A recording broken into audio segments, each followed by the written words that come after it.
before the death of Elisa Lam, the Hotel Cecil was already had a bad reputation. There was a history of suicides, overdoses, murders, even several high profile serial killers even stayed there. So this place was not the best, obviously. On January 26, 2013, she is at that point a 21-year-old Canadian student who arrived to LA. She was doing a solo trip around the West Coast, and she arrived to LA by Amtrak's. The trip she planned was a getaway from her studies that she was doing at the University of British Columbia in Vancouver. And this is where she originated from. So this is where she lived. Her family was very, very wary of her traveling alone, but the young student was determined to go alone. There was no telling her no. So she decided to compromise with her parents and her family and told them that every day of the trip, she will let them know that she's safe. So she would be in contact with them each day. This is why her parents thought it was very unusual when they didn't hear from her starting on January 31st. That was the day that she was scheduled to check out of the Hotel Cecil hotel, and soon the Lam family decided that they were going to contact LAPD. The police attempted to search the premises of the Cecil, but were unable to find her. Soon, surveillance footage was taken from cameras at the Hotel Cecil, and they were released to the public from the LAPD. There was things that were very strange and bizarre going on. The hotel video shows Elisa Lam in one of the elevators on the date of her disappearance, acting extremely strange. In the footage, she could be seen stepping into the elevator, pushing on the floor buttons, and then step in and out, like looking around, trying to figure out, like she's paranoid. So I don't know exactly how I feel about this just yet, and I will tell you later on how like I feel like once starting doing my research. But at this moment, I was like, this is weird. Is this some sort of crazy, like, dark energy like we were talking about last Sunday? Maybe something strange is making her do these things. But my mind very quickly changed after I did a lot more research. So let's go ahead and take a look at the footage, because I actually have it available. So it's just a few minutes, and then you guys can see exactly what I mean, how she's acting very strange and weird. So let's go ahead and view that now. There is no audio, I don't believe.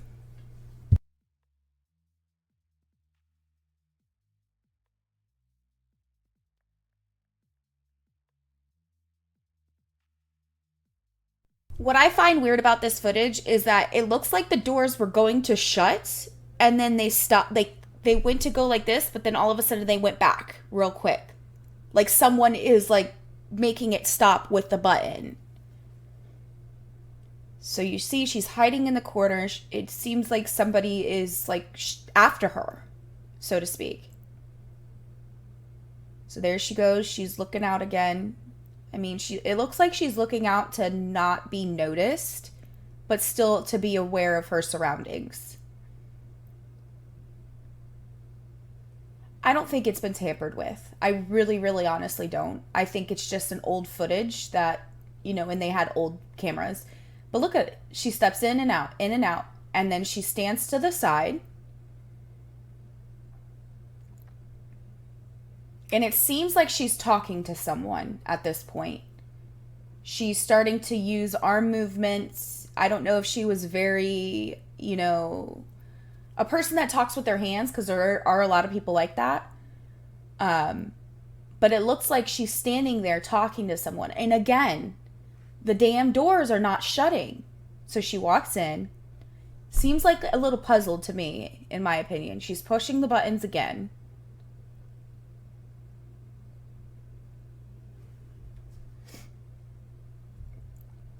And it's like she's pushing them not in any specific order, or going down with her hands or anything like that. It's just weird to me. And the door's not shutting. That's the biggest thing. What the hell's going on with the door? Okay, so here she is doing some weird ass hand movement.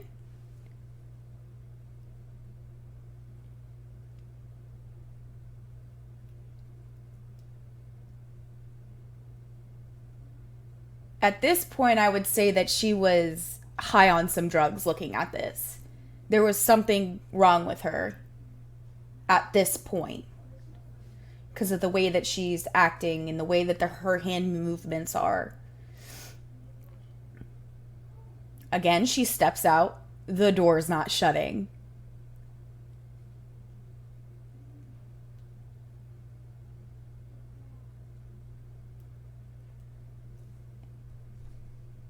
And I think at this point, I'm going to go, yep, the door shuts, it opens, it shuts.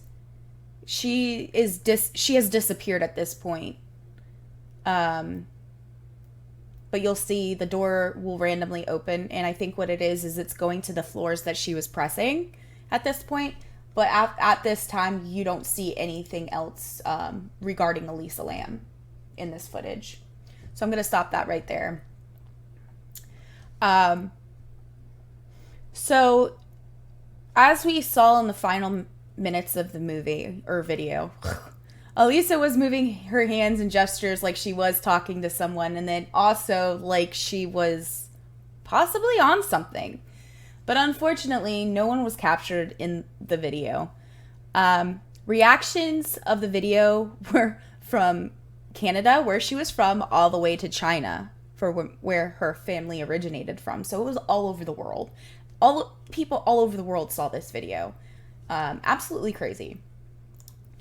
On February 19th, 2 weeks after the video was released to the public, Santiago Lopez was a maintenance worker at the Hotel Cecil. He ended up going up and to the water tower and found her body. Her body was floating in one of the hotel water tanks. He made the discovery after several people were complaining that were either hotel guests or people that lived there, because this was not just a hotel where people stayed for one night or a week. They also were long-term residents as well on certain floors. But multiple complained of water tasting weird, that was coming out of the faucets, low water pressure, and Lopez opened up the hatch and stated the following: that is when I saw her. She floated up. She was white. I was surprised. I thought this is the one that we were looking for.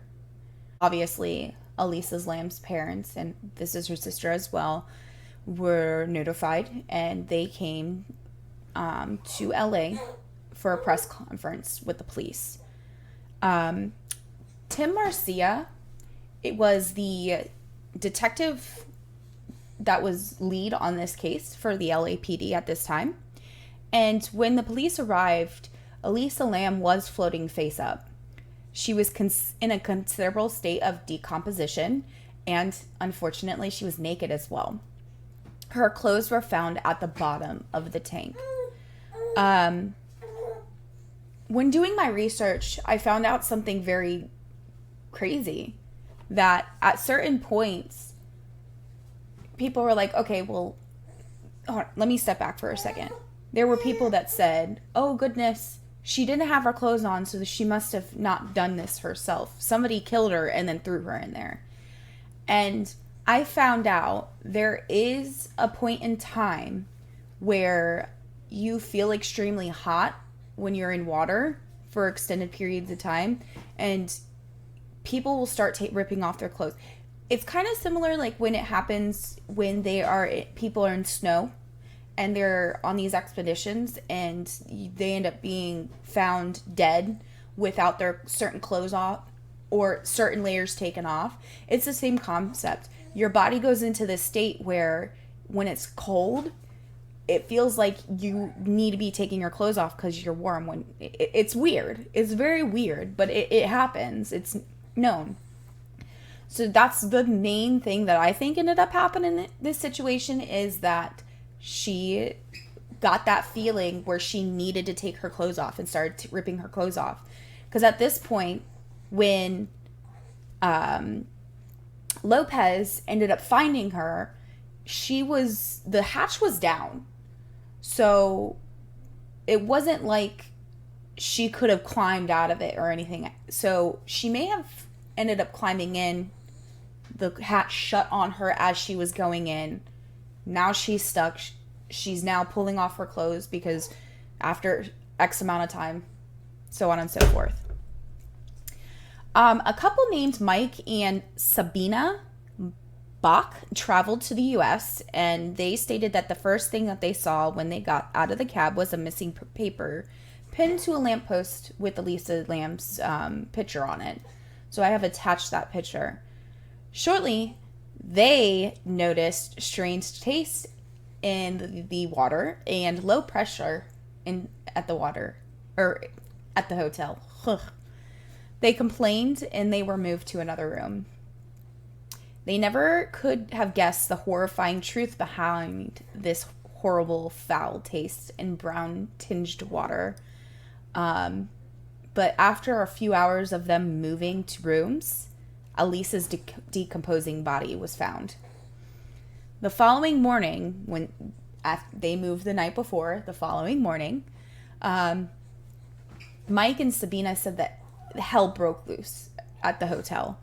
They stated they were going to go downstairs to complain about the water again because it did not change. But when they went down there, they noticed that there was helicopters, ambulances, fire engines, police vehicles everywhere that were all headed or already there at that location.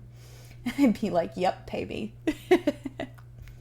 So Mike advised the U.S. Sun in an exclusive interview that he still recalls the moments he's discovered that they were brushing their teeth, showering, drinking the water that contained Elisa's rotting body. And he stated the following to a reporter.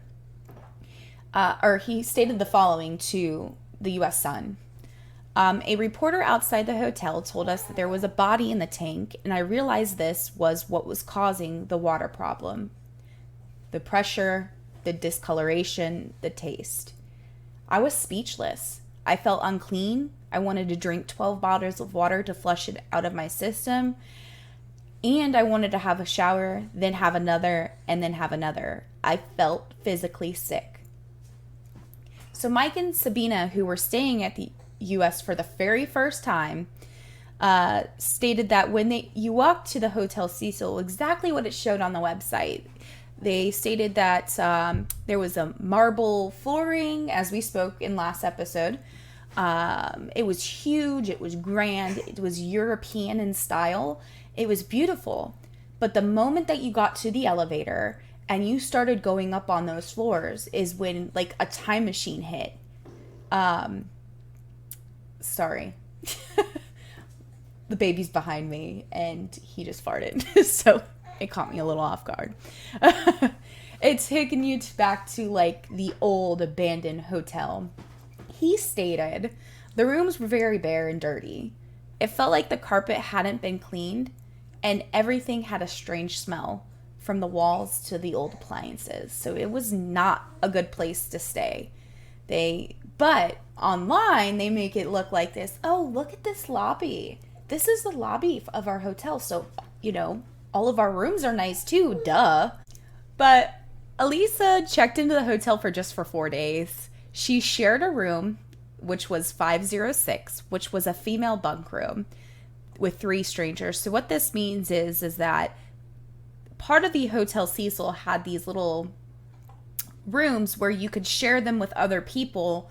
And a lot of places do this. A lot of people do this in multiple different countries as well. There's like these bunkers and stuff like that where multiple people can share a room. She checked in but never checked out. Exactly. The women were claiming that she was acting very strangely, so they requested that she would be moved to a different room. The hotel manager, Amy Price, advised that the unfortunate thing is before she moved, she vanished. So, unfortunately, she left behind her clothes, her wallet, and her prescription medication. And keep that in mind. She has prescription medication. It does sound like Hotel California. They should have done that song on the documentary. So Elisa's death was ruled as an accidental drowning. There was no evidence of sexual assault or physical trauma. So many theorists believe that she couldn't have gone through the door to the roof, which was locked by staff, and only staff had access to that. They also believed that she wasn't able to pick up the heavy hatch of the water tank and climb inside because she was only 121 pounds and 5 feet 5 inches tall. She could have gotten in the tank by herself. That's what some are saying, yes. There is a ladder that was there, and that's how maintenance would go up to these water tanks, because they needed something to climb up there. So they would leave a ladder up there. Her bizarre behavior in the elevator also led to multiple theories. Some believe she was trying to escape a predator, or others suggest maybe a supernatural force was at play. One of the oddest theories that emerged was that some believe that Elisa was playing the elevator game. So what the elevator game is a routine, reminiscent, I want to say, of like Bloody Mary, in a sense. It's originated from Korea. And the general idea behind it is you press specific buttons on the elevator in an order, and you need a building that has at least 10 floors with an elevator, of course, and you have to play it alone. And the game only works if there's no one around to mess with the specific button order. So once you enter the first floor, it said that you'd have to press the floor buttons in a certain order. So it would be 4, 2, 6, 2, 10, and then 5. When you reach the 5th floor, you are met with a mysterious woman. They say do not look at her, do not speak to her, because she's reportedly not human and she could take you away. Then press the button to the 1st floor. The elevator will go up to the 10th floor if that happens, the ritual has worked. When you enter, at that point, you will be entering into a different dimension.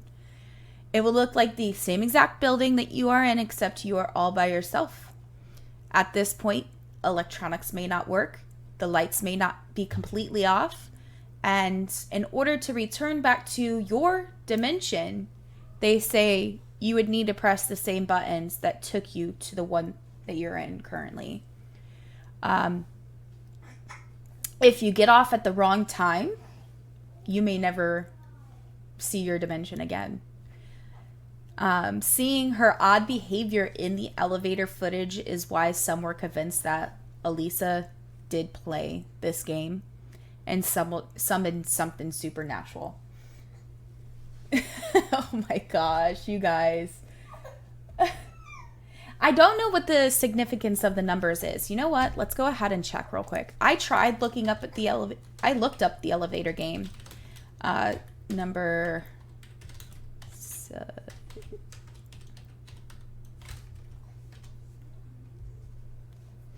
Let's see here.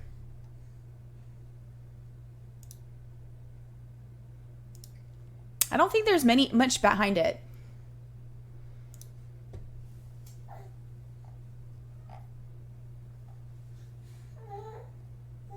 You may hear BB in the background. He's talking and So it is a game that started back in 2014. Hold on. No. The legend was circulating Korean social media 2010 to 2011.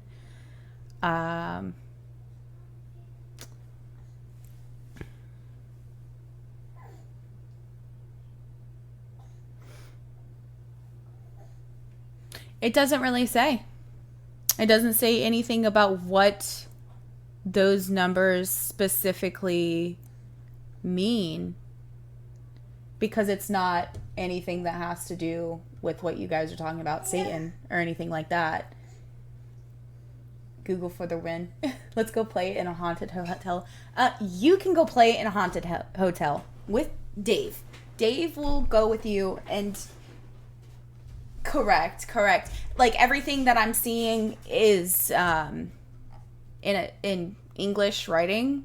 It doesn't give a translation on why those specific numbers. Honestly, I think it's just a made-up, stupid game that people were playing and trying to get people to scared. Come on. There are plenty of things out there that people are doing this. It's a date. Let's go. Okay, you guys, go have your bromance. Bye. But another theory, and this is the craziest theory, ruined a guy's life, actually. His name was Pablo Vergara, and he was also known as Morbid. He was a dark music songwriter and singer, and internet detectives quickly turned their attention to this metal musician. And the reason behind that is because he stayed at the hotel prior. I think it was right around a year. So a year prior, he stayed at the hotel. And he posted video of his visit. Because that his music was dark, persona, videos, lyrics, the armchair detectives quickly started sending Pablo hundreds and hundreds of messages accusing him of murdering Elisa. Authorities quickly cleared him. Pablo was in Mexico recording an album at the time that Elisa disappeared. But Pablo does explain that the stresses of the experience has led him to attempted suicide. And after he woke up in a psychiatric hospital, he stopped making music, period. His music was, like, the best way to explain his type of music is he's not really the person behind the face. It is a show. He's putting on a show for people.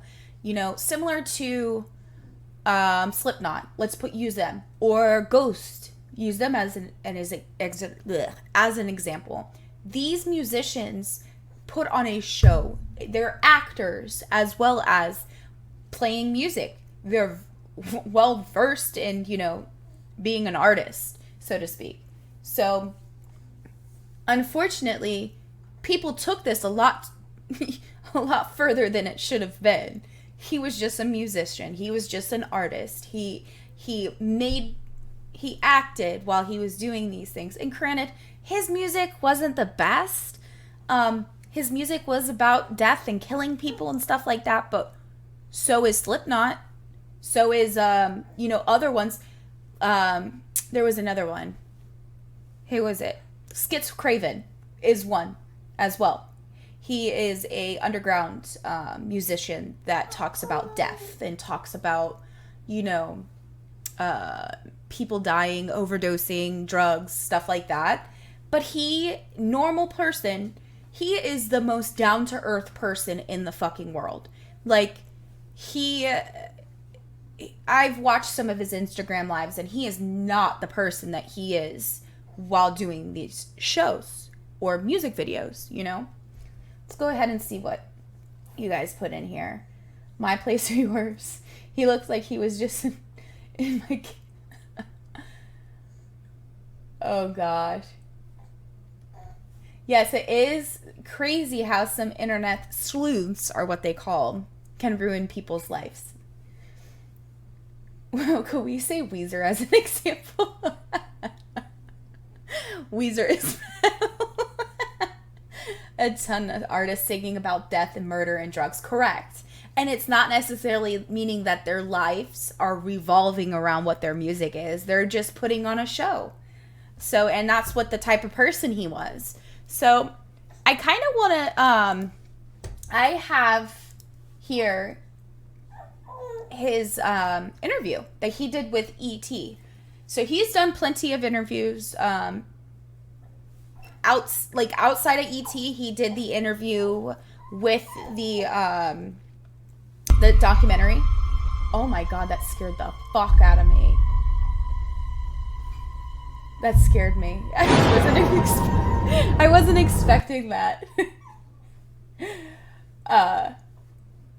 It is pretty reckless because the fact that it is and it isn't. It is reckless because the fact that it does put them in this type of situation where they tried linking him to this murder. But on the other hand, people like that. Unfortunately, people like that. People like listening to stuff like that. People like that artistry. And that's the name of the band that worries the same stuff. What? Except Ozzy. Ozzy's a real deal. That's very true. Ozzy was crazy in himself. That's the name of the band that worries the same stuff. I was worried you saw it. What? Writes the same stuff. What band? Morbid? Is that what you're talking about? Ghost is one of, yes, Ghost. I love the band Ghost, and Pretty Reckless, yeah. I love the band Ghost, but Ghost puts on a show. They are more of a satanic type band, but the singer is the girl that plays Cindy Lou Who in The Grinch, the Pretty Reckless. Oh, you're talking, do they talk about stuff like that too? But anyways, Ghost, the band, talks about hell, talks about, not so, it's very taboo. The guy has a crazy face painting and stuff like that. But these people aren't like this in their day-to-day lives. But people that watch them, younger kids, and a lot of these internet detectives are fucking kids, let's be honest. Yeah, it really ruined his life. He was unable to continue doing the music that he loved to do. And he went on, all of it, but associating himself with Elisa, yeah.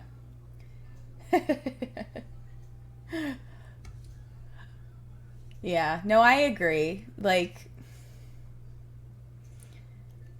I don't know how to feel about it, to be honest. I feel bad for him, in a sense, but yeah. That's the thing, is people will always associate artists like this, that are associated in some sort of way, as the bad guys, because of their music. So the next thing I'm going to be talking about is that Eliza actually suffered from bipolar depression. Or I'm sorry, bipolar disorder, not bipolar depression. Those are two different fucking things. On her Tumblr account, she openly wrote about having bipolar disorder and depression. So, yes, she put herself out there. Of course, an army of internet detectives who emerged in the wake of all of her disappearance and, her being found in the water tank, gravitating to more horrifying and disturbing theories about her death. They overlooked the real and negative impacts of mental illness that can have on a person's behavior and life. They didn't really touch on Eliza's mental health struggles as they should have in the documentary as well. So there's so much more you need to know before making the decision whether or not this has played a factor in her death. So, number one, people with bipolar disorder often do stop taking their medication. The coroner's report revealed that Eliza only had traces of the medication that she was prescribed to treat her. And that was bipolar disorder medications, antidepressants, mood stabilizer, and a antipsychotic. The amounts detected in her system were less than what she was being prescribed. So in reality, she was either skipping doses or she was taking less than what was recommended. A psychiatrist in Netflix documentary suggested the following. I think Eliza stopped taking her medications. Once she stopped taking her meds, the risk for mood episodes does go up. So that is one thing. If you dress like Blade, most folks might think you were Blade. Yeah, no. It is a sad story. Yes, it is. Number two, some bipolar people experience psychosis. Some psychiatrists suggest that Eliza's strange behavior on the elevator may indicate that she was having a psychotic episode related to the mania in bipolar disorder. Psychosis is associated with a disconnect from the world or reality. It can involve delusions, hallucinations, disjointed thinking, confusion, and lack of self-awareness all around. This can lead to risky and dangerous behaviors. So, again, that kind of goes with what we see in the video. Number three, bipolar disorder can increase the risk of suicide. So as many as 60% of bipolar patients attempt suicide at least once in their lifetime, according to 2019 in Medicania. This is like a doctor magazine of some sort. If bipolar is left untreated, an alarming 1 to 5 complete suicide. The question now is, did Elisa Lam intentionally try to hurt herself? Or was it something that she accidentally did because she was having a psychotic episode? Unfortunately, we will never know exactly what happened, why it happened, what was going on in her mind as she was climbing into the water tank. The next thing is teens are vulnerable to bipolar disorder. It's revealed that by the age of 21, Eliza was already diagnosed with bipolar disorder. This isn't unusual because in most common cases, onset for this mental health condition, there are other people that usually get this between the ages of their teens to early 20s. So it's usually diagnosed between that time frame. Eliza was also diagnosed with depression, and research shows that may be early symptoms of bipolar disorder. So 1 in 5 adolescents who experience the onset of a major depressive disorder can develop bipolar disorder within 5 years, which is kind of crazy. Didn't know this until doing my research. So as stated before, it revealed that Eliza wrote freely about her mental health issues on her Tumblr account, and she exposed how painful and isolating it was for her. Among her posts, she wrote, and I'm going to read them, "Apparently I'm bipolar. A few good days followed by a week of sleeping. That is the pattern." Another post states, "Depression sucks." Another one, "I had a relapse." The next post, "Fellow bipolars, you may be the only ones who understand what it's like." Another post, "It's a vicious cycle, isn't it? I'm just so tired, so very tired. I don't want to live like this." And then lastly, "According to some people, I have a chemical imbalance. Can I just inhabit someone else's brain?" Could I inhabit somebody else's brain? So feeling misunderstood, alone, is common among people with bipolar disorder, depression, anxiety, and other psychiatric conditions. So it's not abnormal that she was feeling this way. So bipolar is considered a brain disorder, and it's definitely not something Eliza had control over. I'm calling her Eliza. It's Elisa. What the fuck is going on with me? She didn't climb. She was placed. That would you say if I told you she wasn't really bipolar, that these diagnoses were added after the fact. It's not true, but I've heard that before. LOL. I haven't really gotten into those type of conspiracies. I mean, to be honest, if there is, it is a high chance of someone actually doing it to her. Don't get me wrong. But also, on the other hand, it does show that she could have been manic at the time. So, it is considered a brain disorder, and I don't know why the fuck I was calling her Eliza when it's Elisa. It's Elisa. Holy shit. I don't know what made me change that name up all of a sudden. Elisa definitely didn't have control over. Bipolar is associated with abnormal brain activity. In bipolar patients, increased activity is found in the limbic system, which is for emotion. I'm going to pronounce these words horribly because I always do. Hello, spitting viper. How are you doing? So, amygdala. Okay, I know the way to say it, but I can't fucking say it. It's fear, the aspect of fear. Hippocampus, which is mood and memory.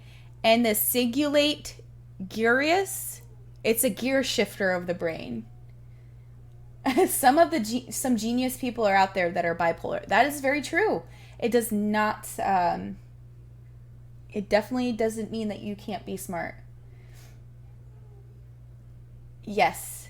There is so many rumors. There's so many things that... The thing is, I kind of didn't want it. I wanted this to not be so much of a conspiracy theorist, so to speak. I wanted it to be about the true crime aspect of it, so I didn't really get into the those type of stories. I hit a couple of them, like, lightly, just because there are so many conspiracies of what happened. So some of the things that the Netflix documentary did not express was that Elisa's sister confirmed that she had a history of suffering with delusions from paranoia, and this would explain the behavior in the elevator. The hotel manager, Amy Price, we spoke about her last week.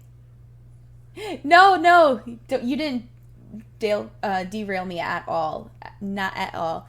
I noticed that in my research, but I wanted, like, to focus solely on, like, the true crime aspect of it instead of, like, the conspiracy.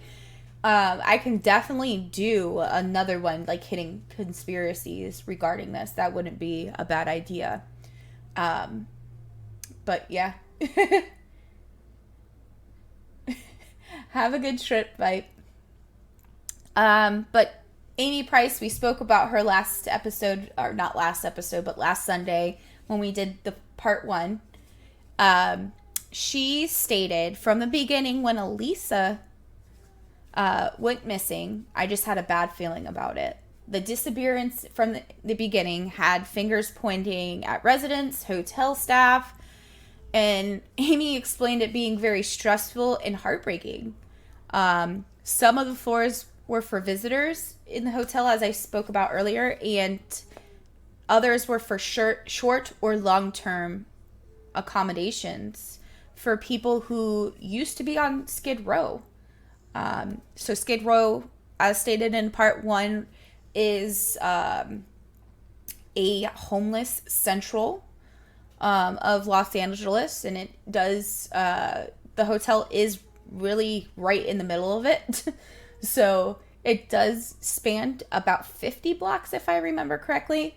So this isn't something that was easy to not have, if that makes sense. Like, these people are always going to be around that area. Since Elisa was traveling alone, Amy thought she might have gotten mixed up with some of the wrong crowd, and it wouldn't have been hard to do in downtown Los Angeles. The last place that Elisa was actually seen, was eerily enough, was called Los Angeles, the Last Bookstore. So you think that's a strange coincidence. If you look up the Last Bookstore's domain, you will find a postal code in its registration information, which is V5G4S2. You're trying to get me. And online detectives, again, put the postal code into Google Maps, and they found that this pinpoints where Elisa Lam's burial spot is in Forest Lawn Memorial Park in Canada. But at the end of the vanishing at the Cecil Hotel, the episode titled "The Hard Truth," it confronts reality and provides a glimpse of what the series could have been if they did go this route. In this episode, they did have internet detectives describe how they came to terms with the fact that Elisa's death was not a spooky murder mystery, but a heartbreaking story of a young woman who simply did not get the help that she needed to get. Now, this was a quote from one of the internet bloggers. "Now I realize that the way to honor her is to accept the truth. This was the tragedy of an accidental death." One expert on the area walks back to the series prior of it saying homeless... Viper, you didn't have to. You really, really don't. I appreciate it. That scared me for a second. I don't know why. Why are they not working? I redid all of my sound alerts and they should be working. I appreciate it. Thank you so much, Fight. You caught me off guard. I was like, what the fuck is that noise? Because it does not sound like my alerts. So they stated, "We are talking about the homeless as they were the issue. Those individuals deserve a better place than the one we've created for them."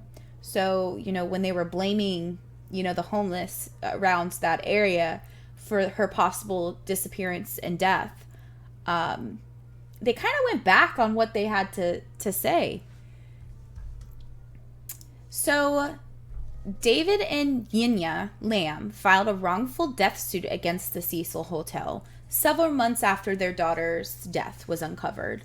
The Lam's attorney stated that the hotel had a duty to inspect and seek out hazardous in the hotel that presented unreasonable risk for danger to Elisa and other hotel guests. The hotel fought back against the suit, filing a motion to dismiss it. The hotel's lawyer argued that the hotel had no reason to think that someone would be able to get into the water tanks, which is true. Santiago Lopez, which was the maintenance worker, described in detail how much effort it took for him to get there to experts. He explained that he took the elevator to the 15th floor of the hotel before walking up the staircase to the roof. Then he had to turn off the roof alarm. He had to climb another ladder to get on top of the main tanks. He had to climb up the platform where the hotel's tanks were, and then the ladder for the actual water tank itself. And after all that, he noticed something unusual. So it did take some time. Duty. Lopez's testimony suggested that it would have been difficult for Lam to make it to the top of the water tank on her own. So this is something that was said. At least not without anyone noticing. So again, a little bit of that conspiracy. That sounds like a hard duty. Oh my gosh. Oh my gosh, you guys drive me nuts. Hotel's chief engineer, Pedro Tovar, made it clear as well. All hotel employees would be able to deactivate the alarm properly. If it was triggered, the sound of the alarm would reach the front desk, and it would also reach the first 2 stories, or not, sorry, the first 2 stories down from the roof. So people would hear it. And unfortunately, it wasn't triggered. Nobody heard it. So eventually, the LA Superior Court Judge Howard Helm ruled the death of Elisa Lam as unforeseeable because it had happened in an area that the guests were not allowed to access. So the lawsuit was dismissed. No one actually knows how Elisa Lam got into the water tank. To get to the roof, she would have to either A, climb up the fire escape. There's 3 at the hotel. She would have had to go out a window in order to do so. Or B, she would have had gone through a locked rooftop door that would have set off an alarm if open, and no alarms were heard that day. Also, the door was obviously locked when the maintenance worker went up there. If it wasn't, he would have noticed that and been able to notify someone. Sounds like a good time. Oh my gosh. Got a hard duty, take some duty ease to soften up your duty so you can do your duty. What the fuck? What about some magnesium? We're not gonna fucking talk about that shit. Yes, there is strawberry flavored and it's fucking horrible. We're not gonna talk about that. So, even though Lisa's final days were filled with turmoil and tragedy, her grave is in Forest Lake Memorial Park in Canada is peaceful. The cemetery has mountains and water views, and her family and friends aren't the only ones that are interested in paying their respects. So there have been people that have been following the case that visited her gravestone for closure as well. And on her gravestone, it states, "Our lives disconnect and reconnect. We move on, and later we may again touch one another. May we again touch one another. Again, bounce away. This is felt shaped of a human life, neither simple, linear, nor wally, disjunctive, nor endless, but rather its bouncy castle sequence of bumpings into and tumblings apart." And it's by Salem Rushdie. And I have, in all seriousness, rest in peace. Oh my gosh.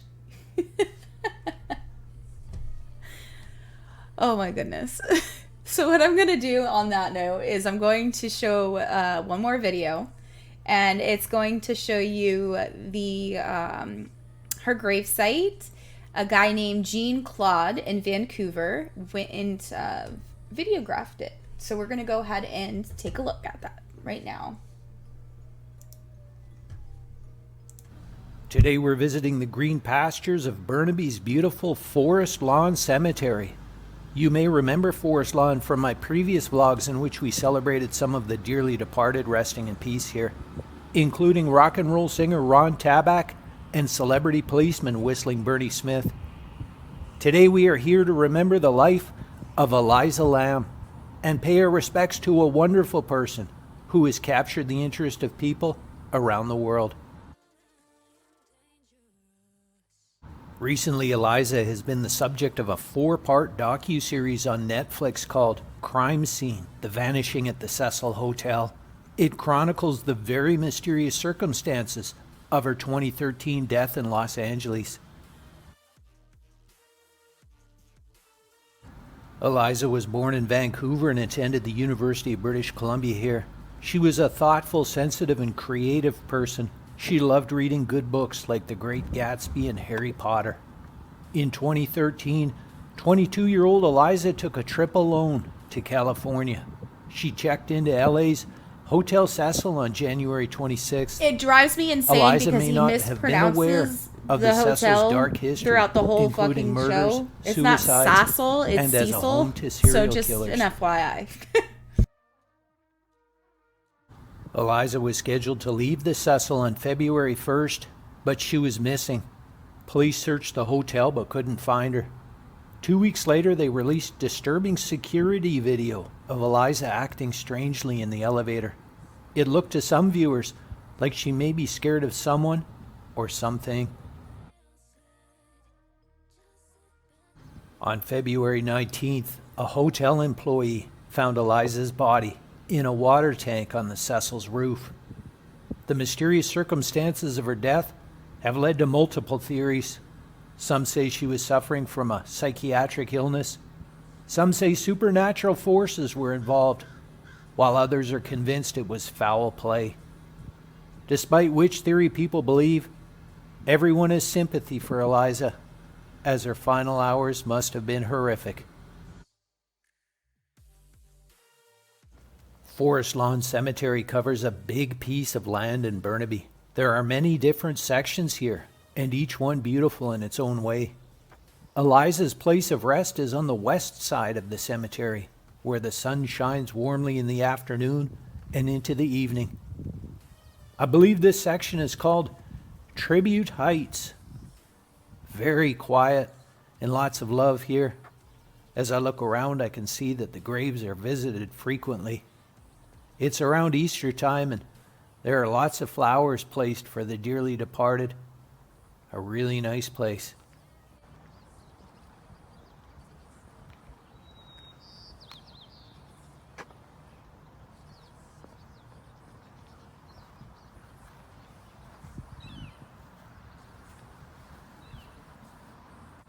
And here she is, sweet Eliza.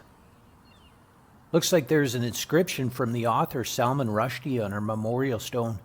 It says, "Our lives disconnect and reconnect. We move on. And later we may again touch one another, again bounce away.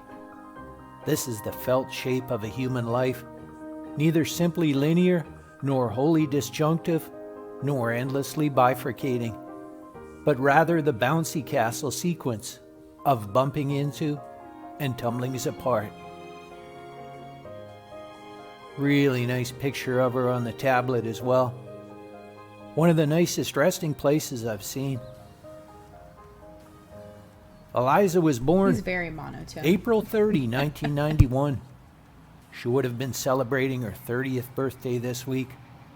Some thoughtful mourners have left really nice flowers at her grave here. And I wouldn't be surprised if many more arrive in the coming days. Countless people still remember her. Elisa Lam, 1991 to 2013.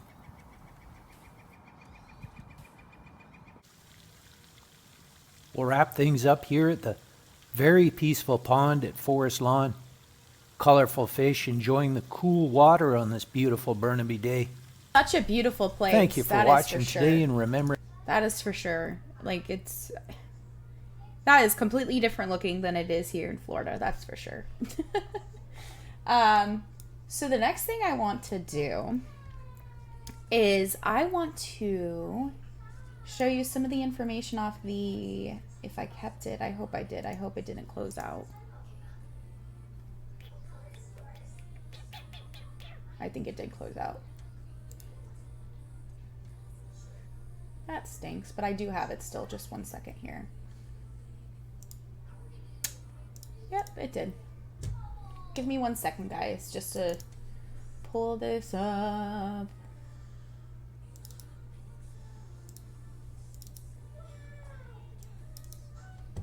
Here we go. We're going to review a little bit of the autopsy reports from the Elisa Lam.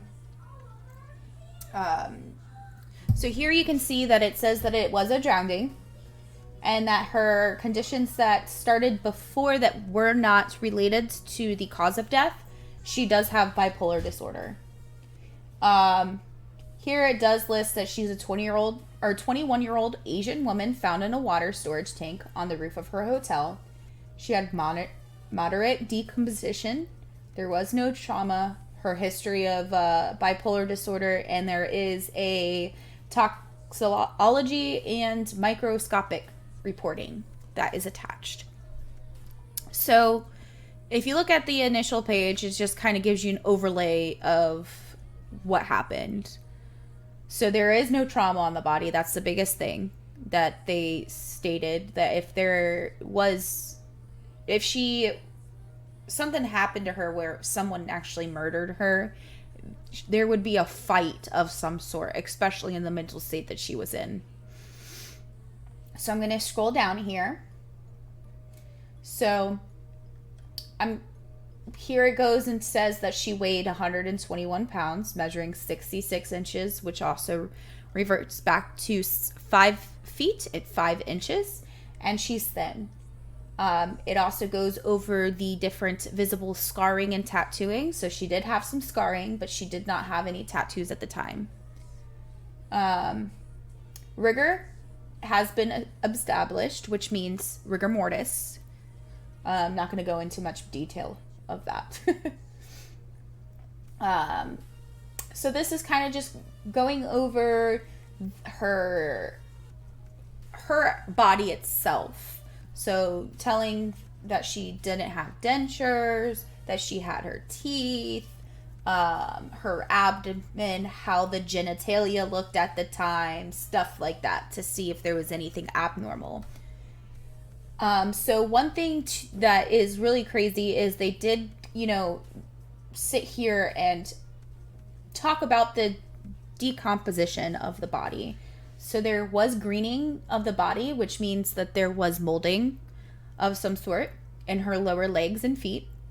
Marbling seen in the upper thighs, which was probably having to do with the blood.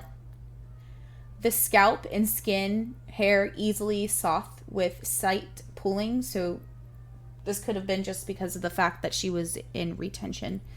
She was retained in water, so to speak. The head and face was bloated and bulging eyes, which is normal when it comes to people drowning in water. And then they talk about skin slippage on the forehead, right cheek, also on the chest, back, arms, and left lower leg. This is very, very, very normal in bodies that are decomposing. So that's as much as I want to talk about it without getting into trouble. So next they go ahead and they start outlining what she was wearing. The body was not closed, but the clothes were inspected that were in the water tank itself. I need to move over my chat real quick so that way I can see you guys talking. Sorry. I needed to just take a second there.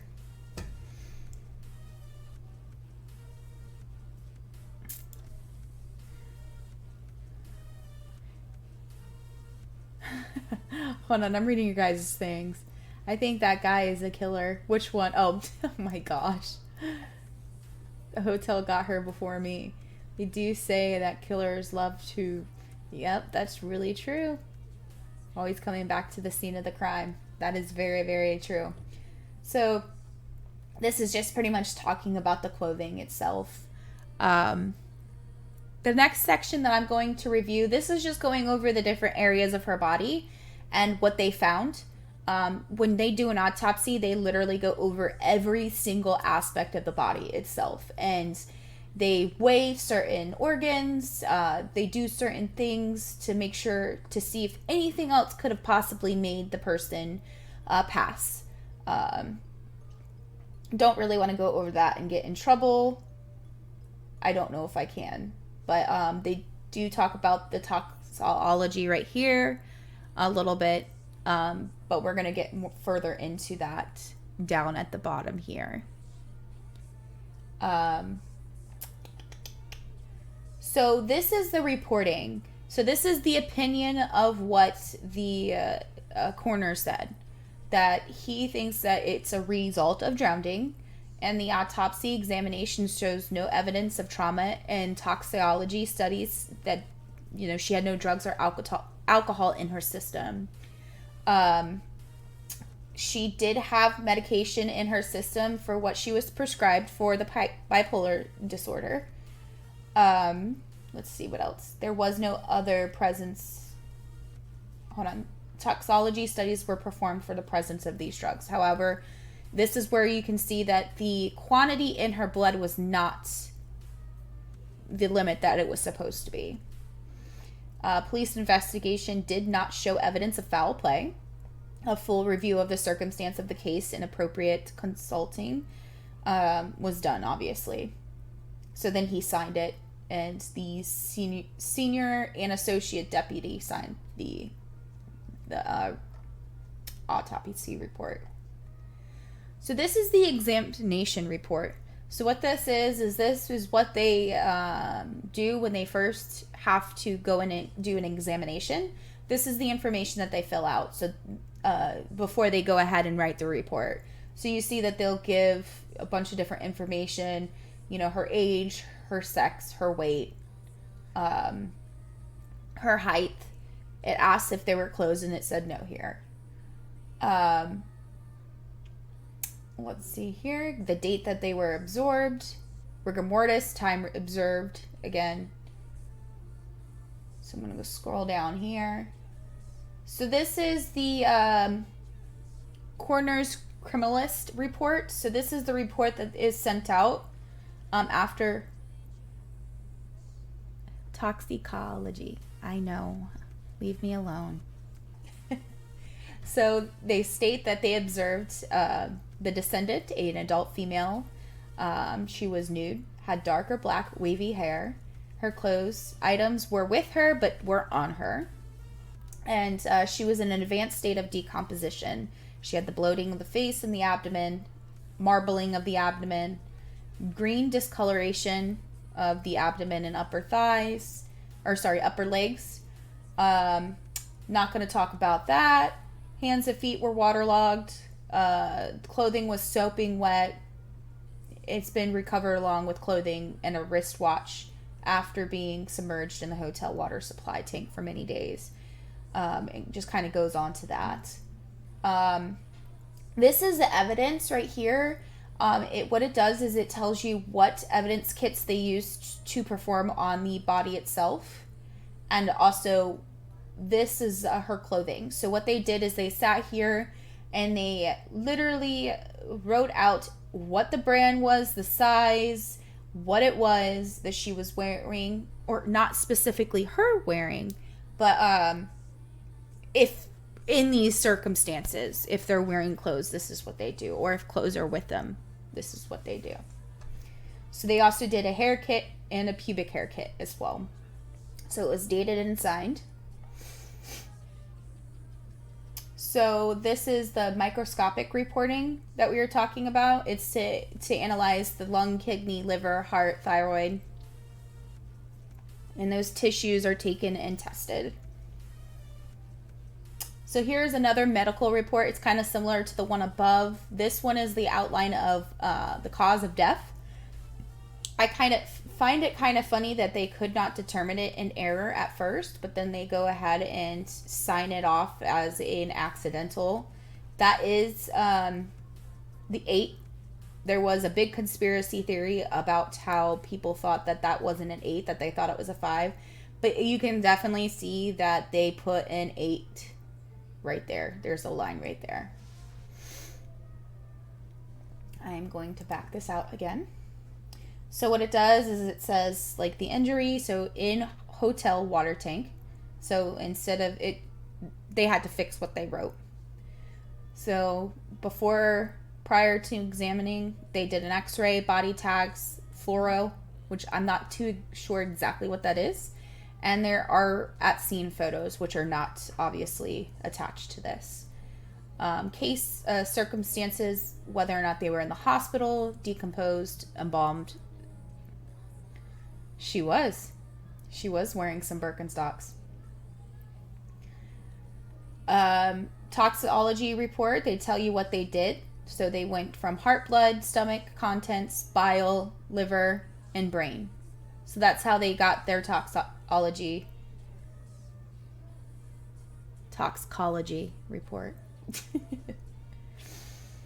So here we go. We're going to keep on going down. So this is the checklist sheet that they do. So you kind of can't read it much because it's just scribble.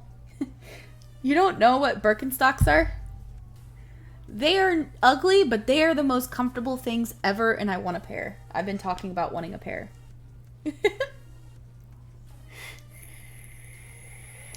So here again, they talk, this is what they use for when they, clogs. This is what they do when they're actually examining the body itself before the report is written. So it does state her hair, where the skin slippage was. They kind of draw around the body different things. So she did have slippage quite a few different areas. She had brown patches, skin slippage on the legs, on the ankles. Then they do this as well. So skin slippage that was right here. They do this on every single autopsy. They go through every part of the body. So again, they're talking about eyes were bulging, skin slippage and drying. So there was some of her skin that was drying, and it could have been some sort of because of the chlorine and that they may have had in the water. It says brown patch on the tootie. What? Tootie booty? Oh my gosh. Back in the day, man, it was some pipes or... Oh my gosh. So here is the narrative. This is the ending of what they go over, pretty much their investigation. So it goes over... This is the investigation, when it happened, who went to the call at the time. They literally do very similar to a police report in a sense, because they kind of have to. They go through location, if there was any witnesses, scene descriptions. Okay, I don't know why these are here, because I got this off the internet. So these must be somebody else's notes. Let's see what this one says. Again with the part. What? There's a lot of... See, if an interpretation is limited, why rule an accident when need a full police report? It's just somebody's notes on here. I was curious on what the hell they were. I don't want to even go into anything like that. So, body examination does state that she was a female Asian adult. She was nude, and she was in a state of decomposition with marbling green discoloration, bloating, foul smell, and skin separation. So that's where the skin slippage happens. The descendant appeared to have mold spots on her legs and buttocks. So those were those dark brown spots that they were writing in on. There was no obvious evidence of trauma seen. Rigor mortis was resolved and livor mortis was fixed. The water temperatures were not taken, which I don't understand why they did not take it. That's kind of weird. And guess what? Her birthday was yesterday. Right? Yes, her birthday was yesterday. How creepy is that? Huh. So I'm going to flip this real quick because this is the toxology report in a sense. It tells what drugs, if they were in their system. So, yeah, these are the drugs that she was prescribed. Loose pills, liquid tabs. Numbers remaining. Oh, I guess this was the... Okay, I get what this is going. This is the what she had, prescriptions and non-prescriptions, so over-the-counter medication that she had, and how many she had left. So if you can see, like, she had loose pills, probably not on her body, of course, but in her possession. That's where we see that. And I think this is where the prescription drugs were prescribed to her. So she had a pill cutter, 2 pill cases, 1 divided pill case, 5 prescription receipts, and personal medication history were placed in case file. Here we go. More information regarding what they found. I'm gonna go back. Here we go. So this is the lab analyst. So it does state that there was no alcohol in her system. She was present for the pills that she was prescribed. So the medication that she was subscribed, they did find traces in her heart and blood. Well, her heart blood. Again, it was results of a 0.02% of ethanol. That was done from her bile. Then they go into the liver. And here is the following results of the toxology. So that's pretty much it. I didn't want to go through it all. Like, oh, there is someone else's stuff that I accidentally pulled up earlier while I was trying to pull up this PDF. Could anyone tell me who that is? Let's go ahead and do this. Why is it still showing?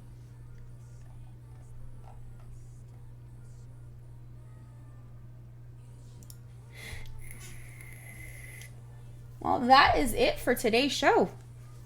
This was really fun to do. It was even funner for me going over the autopsy, I think, because I never really sat down and took the time to read one. And of course, there's a lot of things in there that I don't know. But reading it, it's very straightforward in a sense of being able to tell. That's when you sent it to me, Mad Nines, the other day to look at, and I kind of clicked on it before clicking on the PDF for the autopsy. So it was like right beside it. Thank you so much. I appreciate it, Dave. I had fun doing this one. It was a lot of fun. My favorite part was the autopsy report and learning that. She thinks it's fun duty. Oh my goodness. Oh my goodness gracious. You're too silly. Let's go ahead and raid out to someone tonight. Let's see who's on. We can go ahead and raid out to Zom. He only has 2 people. Or did we raid out to Zom last time? We did raid out to Zom last time. Let's go ahead and go one-eyed.